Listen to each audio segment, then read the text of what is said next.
তিনটা বড় ইবাদত। কুরবানি কিন্তু খুব দামি ইবাদত। কে যে ফাঁকি দিল হুজুর, খালি বলল যে ভাগে করো। আবার কে বলছে ভাগে চলবে না, এমন ঝাঁকি মারছে। হুজুরও যে বলছে যে কে বলছে ভাগে চলবে না, ফাটিয়ে দিচ্ছে একবারে হুজুর। আল্লাহর হস্তে আমি কোনোদিন ফাটাইনি ভাই এভাবে। আমি বলেছি প্রত্যেকটা পরিবারের জন্য একটা কুরবানি অন্তত দিতে হবে, হয় গরু, না হয় খাসি, না হয় ছাগি, না হয় ভেড়া ভেড়ে একটা কম দামে নিচে থাকি। আর আপনারা যারা ক্ষুদ্র কালিকুর বড় কালিকুরে বসবাস করেন, ধনী মানুষ আছেন, 4টা 5টা 10টা 12টা করে জয় করবেন, মানুষও খাবে নিয়ে 2-4-5 লাখ টাকা খরচ করবেন।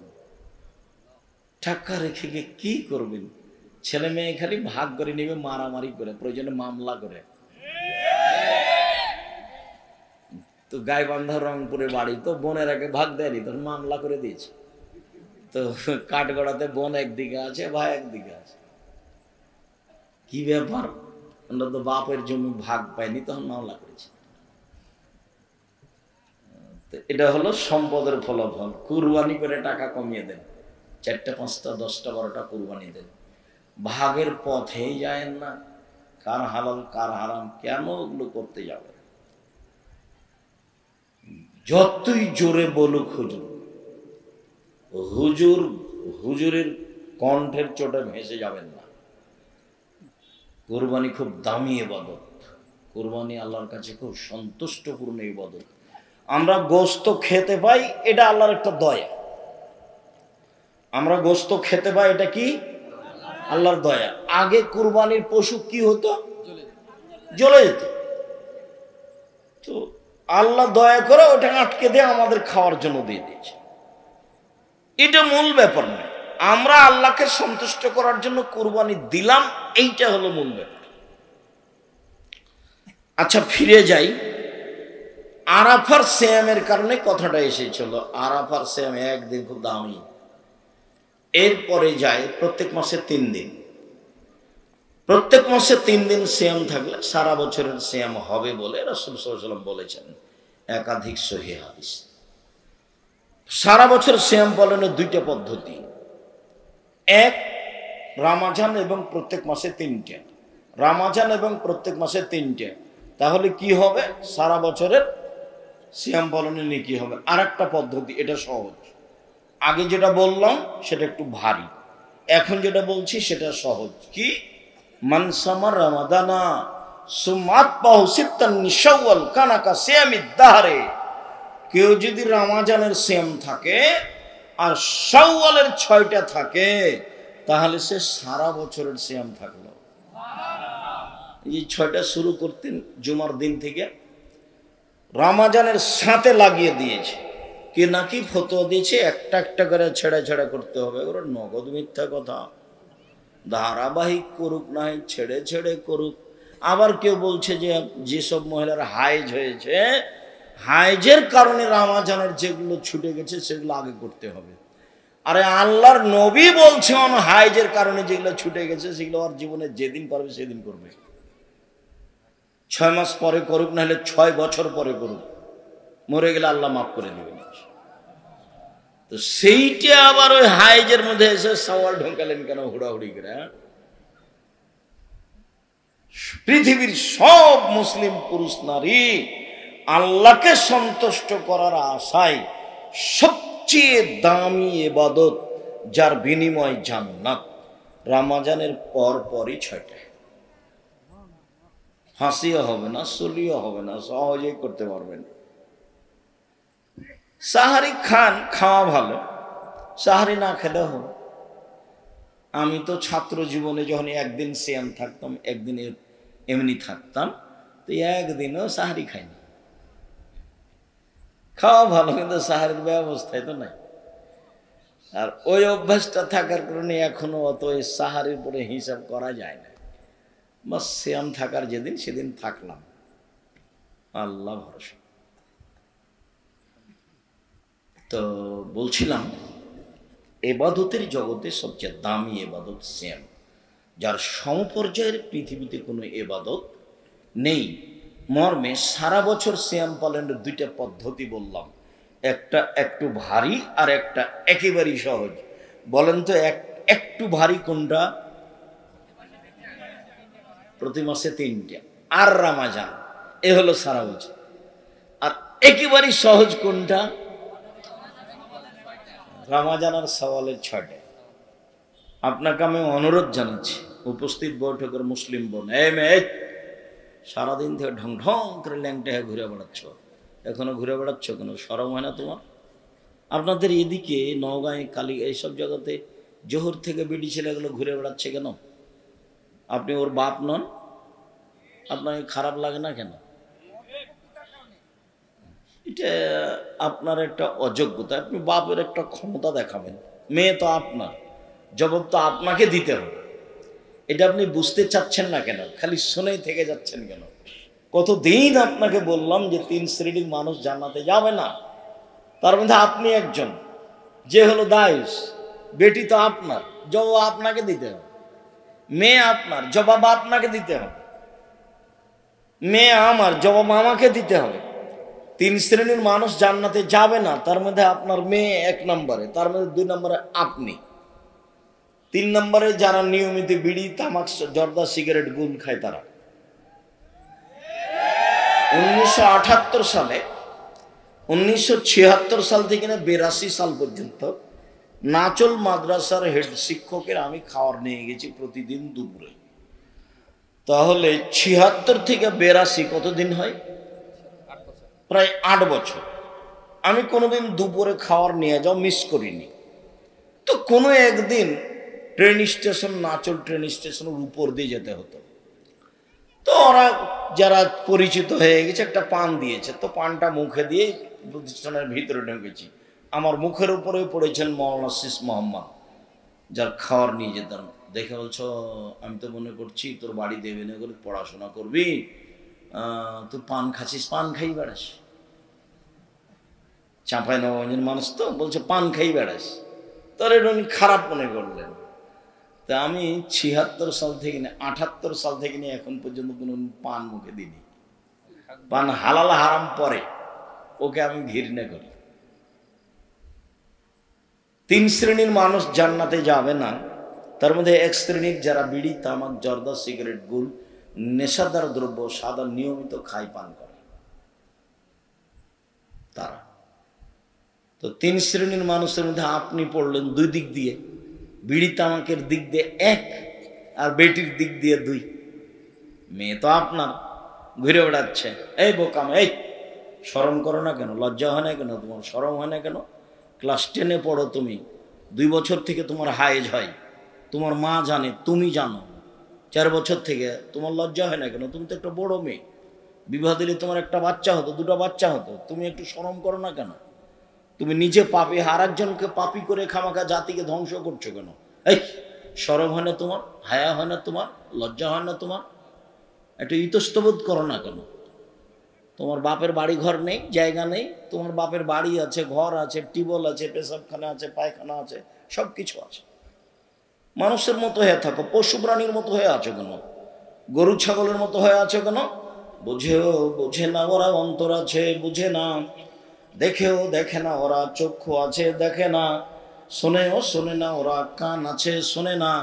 উলাইকা কালানাম, তারা পশু প্রাণীর মতো, তারা গরু ছাগলের মতো, তারা কুকুর শ্রীগালের মতো, বালু মজাল, বরং তার চেয়ে খারাপ। যারা বুঝলে বুঝবে কিন্তু বুঝতে চায় না, যারা শুনলে ভালোভাবে শুনতে পারবে কিন্তু শুনতে চায় না, এই মানুষগুলিকে আল্লাহ বলছেন গরু ছাগল কুকুর শ্রীগালের মতো। তবে আল্লাহ কুকুর শ্রীগাল বলেননি, বলেছেন যে কুকুর শ্রীগালের মতো। কেন? কুকুর শ্রীগাল হারাম খায়, কোনোদিনই ছাড়তে পারবে না, আর মানুষ ইচ্ছা করলে ছাড়তে পারবে। এই জন্য আল্লাহ বলেননি যে ও কুকুর শ্রীগাল, ওকে বলেছেন যে ও কুকুর শ্রীগালের মতো। আবার বলছেন যে বালু মাজাল, বরং তার চেয়ে খারাপ, মানে তার দুর্বল সাইড উল্লেখ করা হলো। কেন তুমি বুঝবে না? উপস্থিত বৈঠকের মুসলিম বোন, মেয়ে তো আপনার, আপনি তার মা, আপনি শক্ত হবেন। আপনার চোখের সামনে সে এভাবে হাঁটে কি করে? আপনি তার মা, আপনি তাকে দুধ খাইয়েছেন, আপনি তাকে প্রসব করেছেন, আপনি তাকে লালন পালন করেছেন, আপনার চোখের সামনে এভাবে ঢং করে বেড়ায় কি করে? আপনি মা হিসাবে জিম্মেদারি পালন করবেন না? মা তো ওই বহুদিন বলেছি, মা হলে 4টে জিনিস লাগে। ওটুকু বলে আমার এই অংশ ছেড়ে তাড়াতাড়ি চলে যাব, কথা শেষ করব তাড়াতাড়ি। মা হলে 4টে জিনিস লাগে, যা একাধিক দিন বলেছি, স্মরণে আছে, বললে আরো বেশি স্মরণ হয়ে যাবে। উপস্থিত বৈঠকের মুসলিম বোন, চুপ থাকো। মুসলিম বোন আপনারা একটু চুপ থাকেন। জাবের বলছেন যে আমরা রাসূলের সাথে যুদ্ধ করে আসছি, এখন মদিনায় ঢুকবো। তা আল্লাহ রাসূল বলছেন, এই সবাই এখানে থামো, আমরা সকালে মদিনায় ঢুকবো। তো জাবের বলছেন, আল্লাহ নবী আমি তো নতুন বিবাহ করেছি, আমাকে বাড়ি যেতে দেন। আমি নতুন বিবাহ করেছি, আমাকে বাড়ি যেতে দেন। তখন আল্লাহ রাসূল বলছেন, নতুন বিবাহ করেছো? কুমারী মেয়ে বিবাহ করেছ না তালাক প্রাপ্ত মেয়ে বিবাহ করেছ?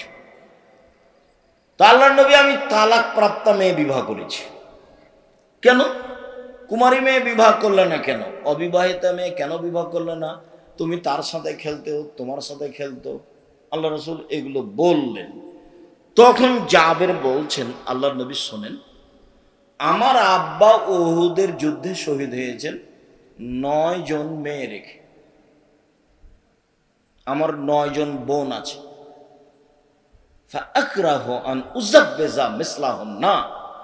আমার বোনদের সমবয়সের কম বয়সের মেয়েকে বিবাহ করা আমি পছন্দ করিনি, 4টা কারণে। আল্লাহ নবী শোনেন, আমি কেন তালাক প্রাপ্ত মেয়ে বিবাহ করলাম সেটা আমি একটু বলি। হ্যাঁ বলো। আমার আব্বা উহুদের যুদ্ধে শহীদ হয়েছেন কয়টা মেয়ে রেখে? 9টে। আমার 9 জন বোন আছে। আমার বোনদের সমবয়সের কম বয়সের মেয়েকে আমি বিবাহ করা পছন্দ করিনি, 4টা কারণে। 1, লেতুয়াল্লেমা হন, আমার স্ত্রী যেন আমার বোনদেরকে বিদ্যা শিখাতে পারে। মানে 4 বছর বয়সের বাচ্চাকে বিদ্যা মা শিখাবে, 5 বছরের বাচ্চাকে মা বিদ্যা শিখাবে। মানে সারা বাংলাদেশ জুড়ে 100% ছেলে মেয়েকে, মুসলিম ছেলে মেয়েকে কোরআন শিখাতেই হবে, আকীদা শিখাতেই হবে, সারা দেশ জুড়ে মক্তব চালু করতেই হবে যে কোনো মূল্যে। এর বিকল্প কোনো পথ নেই। কথা শেষ হয়নি, মধ্যখানে একটু কথা। আমি বাসা থেকে বের হয়ে মসজিদে যাই, ডাঙ্গিপাড়ায়, রাজশাহীতে। আর দাওয়াল আল্লাহ কোনোদিন দেখিনি, হঠাৎ করে দেখছি গাড়ির গায়ে লেখা আছে দাওয়াল আল্লাহ। তো কয়দিন আসি যাই, কয়দিন আসি যাই, আমি এখনো বুঝতে পারি না। আমি একদিন বাসায় বলছি, আব্বু গাড়ির গায়ে লেখা আছে আর দাওয়াল আল্লাহ, এটা কি? তখন আমাকে বলছে, আব্বু আপনাকে তো আমি 30-32 বছর যাবৎ দাওয়াত দিতে দেখলাম, আর আমিও পৃথিবীর বিভিন্ন দেশ ঘুরলাম, তাতে আমি দেখলাম যে ইহুদি খ্রিস্টান বিদ্যা আর বুদ্ধি বেচে খায়। ইহুদি খ্রিস্টান কি বেচে খায়? বিদ্যা আর বুদ্ধি বেচে খায়। তাই তো পদ্মা সেতুতে ওরা হলো ইঞ্জিনিয়ার আর আমরা হলাম কামলা। ওরা হলো ইঞ্জিনিয়ার আর আমরা হলাম কামলা। তো ওরা যে কৌশল করে বিদ্যার বুদ্ধি বেচে খায়, ওদের হাত থেকে বাঁচতে হলে সূচনায় যায় আগে। অন্তত আকীদা কি জিনিস এটা বুঝি, ওকে ঘৃণা করতে শিখি, আর জিনিসপাতিকে ঘৃণা করতে শিখি। আর আমি আমারটা পড়তে শিখি কোরআন মাজিদ। আমাকে কোরআন মাজিদ পড়তে শিখতেই হবে, আর আমাকে আকীদা দিয়ে তাকে জানতেই হবে। এই জন্য আমি পৃথিবীর বিভিন্ন দেশ ঘুরে বই পুস্তক লিখে সিলেবাস তৈরি করেছি, এবং সারা বাংলাদেশের প্রত্যেকটা গ্রামে গ্রামে যাব ইনশাল্লাহ। এই মর্মে ইতিমধ্যে আমি উত্তরবঙ্গে প্রায় 350 মসজিদ, এরকমই কিছু মসজিদ সফর করেছি এবং এসব মসজিদের মক্তব চালু হয়েছে। মক্তবের ইমামদের প্রশিক্ষণ শুরু হয়েছে। তারা নিয়মিত রাজশাহীতে আসবে, ফিরি যাবে, ফ্রি বই পুস্তক দিব, তারা এখানে ফ্রি খাবে। মক্তব চালু করব, দেশ জুড়ে করব ইনশাআল্লাহ। তো আমি বললাম, আব্বু তোমার তো পদক্ষেপ খুব পছন্দনীয়, আলহামদুলিল্লাহ, জাযাকুমুল্লাহ খায়র। তুমি পদক্ষেপ শক্তভাবে গ্রহণ করো, আল্লাহ সাহায্য করবেন ইনশাআল্লাহ। সেই সুবাদেরই আজকেও প্রোগ্রাম সম্মত আদ-দাওয়া ইলাল্লাহর পক্ষ থেকে। যেহেতু আদ-দাওয়া ইলাল্লাহর পক্ষ থেকে আমিও এক সাথ দিয়ে একমত হয়ে আমি তাদের আদ-দাওয়া ইলাল্লাহর প্রত্যেকটা কাজে আমি পরামর্শ দিতে বা তাদেরকে সহযোগিতা করতে বা তাদের সাথ দিতে আমি প্রস্তুত আছি ইনশাআল্লাহ। তার মধ্যে প্রোগ্রাম এক নম্বর। এই মর্মে তারা জামিয়া সালাফিয়া থেকে থাকা খাওয়ার সুবিধা নেই, যে টাকা আপনাদের। ইমামদের যাওয়া আসার সুবিধা নেই, যে টাকা আপনাদের। জামিয়া সালাফিয়াতে সেসব যে লোক ইমামেরা যায় সারা দেশ থেকে, সেখানে যে খরচ আছে, আমাদের ওখানে টাকার নাই, তাকে টাকশাল নেয়, আমরা টাকা বানাই না। মানুষে আপনারা 10 টাকা 20 টাকা দেন, সেই টাকাই এই টাকা। তো যার কারণে প্রোগ্রামগুলি আমি শক্তভাবে করতে বলেছি। আমি আদ-দাওয়া ইলাল্লাহর প্রোগ্রামেই যাব মর্মে আজকে আমি বলছি, আমি জানি না ছেলেরা প্রস্তুত আছে কি না। সব ছেলেগুলিকে আমি সামনে আসতে বলছি। আপনাদের কাছে ছেলেরা যদি আসে তো আপনি 10 টাকা হলেও দিবেন, ফেরত দিবেন না সামনে। আর ইনশাআল্লাহ আল ইয়াদুল খায়রুন নিয়াদি সুবলা, দেওয়া হাতটা ভালো নেওয়া হাতের চেয়ে। আল্লাহ রাসূল বলছেন, বুখারী মুসলিমের হাদিস, দেওয়া হাত ভালো নেওয়া হাতের চেয়ে। সব সময় দেওয়া হাতে থাকবেন। তোমরা আদ-দাওয়া ইলাল্লাহর ছেলেরা আছো তো সবাই যাও, ভিতরে যাও। আপনাদের সামনে যাবে 2-1 মিনিট 2-4 মিনিট, আমি কথার মধ্যে আছি, যেটা কথা বলতে চেয়েছি সেটা বলবো। আমি একটা কথার মধ্যে আছি। 4টা কারণে আমি কম বয়সের মেয়েকে বিবাহ করিনি। তো ছেলেরা যখন সামনে আসবে তখন আপনাকে আমি বলি না যে এখনই 10,000 টাকা দিতে হবে। আপনাকে আমি বলি যে আপনি নিজেকে বঞ্চিত রাখবেন না। 10 টাকা হোক, 500 টাকা হোক, 50 টাকা হোক, সামনে যখন তারা আসবে তখন আপনার সামনে দিয়ে এমনি চলে যাবে, এইটা যেন হয় না, এইটুকু আপনি মাথায় রাখবেন। আর আমরা কোনোদিন আদ-দাওয়া ইলাল্লাহর পক্ষ থেকে প্রোগ্রামে আসলে আপনাদেরকে সহযোগিতা করতে বলবো, এ কথাই ঠিক ইনশাআল্লাহ। আর আপনাদের জামিয়া সালাফে এখন বর্তমানে প্রায় 5,000 ছেলে মেয়ে পড়াশোনা করে। কতটি? প্রায় 5,000। আপনাদের প্রতিষ্ঠানের শিক্ষক শিক্ষিকা প্রায় 300 জন। বাংলাদেশের শিক্ষক আছেন, ইন্ডিয়ার শিক্ষক আছেন এবং মদিনা বিশ্ববিদ্যালয়ের শিক্ষক আছেন। মদিনা বিশ্ববিদ্যালয়ের প্রফেসর, মদিনাতেই বাড়ি, এখনো আছে। কিছুদিন পরে আরো 5-6 জন আসবেন। জামিয়া সালাফে আপনাদের বিশাল সম্পদ। জামিয়া সালাফে 519 জন ইতিম আছে। কতটি? 519 জন ইতিম আছে। জামিয়া সালাফে যেটা আপনাদের বাড়ির পাশে রাজশাহীতে, এটা 30 বিঘা জমির উপর অবস্থান করে। এখানে একটা মসজিদ আছে যার একতলাতে 3,000 মানুষ সালাত আদায় করতে পারে, 90% জমির উপরে। আর আপনাদের যেটা জামিয়া সালাফে রূপগঞ্জ নারায়ণগঞ্জ ঢাকা, এটা 51 বিঘা জমির উপরে পূর্বাচলে। সেখানে একটা মসজিদ তৈরি শুরু হয়েছে, যে মসজিদের একতলাতে 10,000 মানুষ সালাত আদায় করতে পারে। 2 একর জমির উপরে, 200 শতক জমির উপরে। ওই জমিটার এক মাথা থেকে এক মাথায় যেতে 9.1 কিলোমিটার হয়। 9.1 কিলোমিটার। এটা আপনাদের জামিয়া সালাফিয়া রূপগঞ্জ নারায়ণগঞ্জ ঢাকা, জামিয়া সালাফিয়া বরিশাল, জামিয়া সালাফিয়া দিনাজপুর, এগুলো চলমান। জামিয়া সালাফিয়া চট্টগ্রাম আরম্ভ হবে ইনশাল্লাহ কিছুদিনের মধ্যেই। সম্মানিত দিনী ভাই বোন, এটা আপনাদের প্রতিষ্ঠান, আপনাদের প্রতিষ্ঠানে আপনারাই খরচ করেন। শিক্ষকদের বেতন লাগে প্রতি মাসে 32 লক্ষ। প্রতি মাসে কত বেতন লাগে? 32 লক্ষ।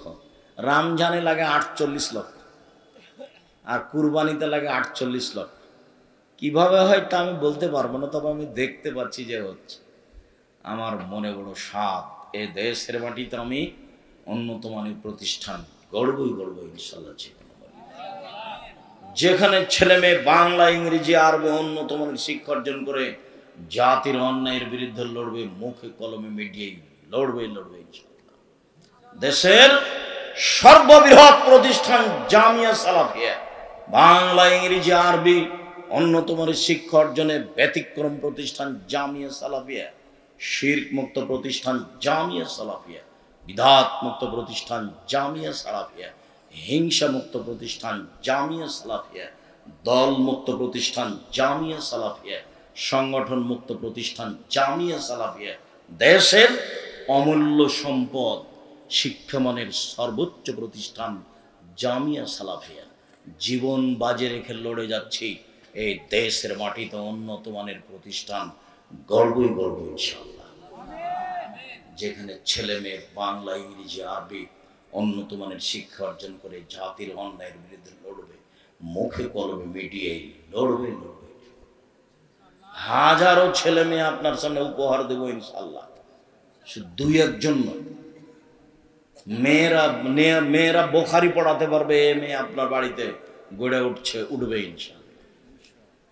মেয়েরা অন্তত যখন হিফজ করছে দেখবেন যে বছরের শেষে অন্তত 30-40 জন মেয়ে হাফেজা প্রতি বছর। 60-70-80 জন 100 জন এক প্রতিষ্ঠানে ছাত্র যতটি আছে ততটি খালি হাফেজি বের হয় একবার। সম্মানিত দিনী ভাই বোন, প্রতিষ্ঠান উন্নত করার জন্য শিক্ষক আসছেন ইন্ডিয়া থেকে, শিক্ষক আসছেন সৌদি আরব থেকে, শিক্ষক আসছেন মিশর থেকে, শিক্ষক আসছেন ইয়ামান থেকে। এটা আপনাদের প্রতিষ্ঠান, খেয়াল রাখবেন। তার একটি বড় শাখা আদ-দাওয়া ইলাল্লাহ। আজকের প্রোগ্রাম আদ-দাওয়া ইলাল্লাহর পক্ষ থেকে। কাজে আপনার সামনে ছেলেরা আসলে 10 টাকা ছাড়া ফেরত দিবেন না অন্তত। সম্মানিত দিনী ভাই বোন, বলছিলাম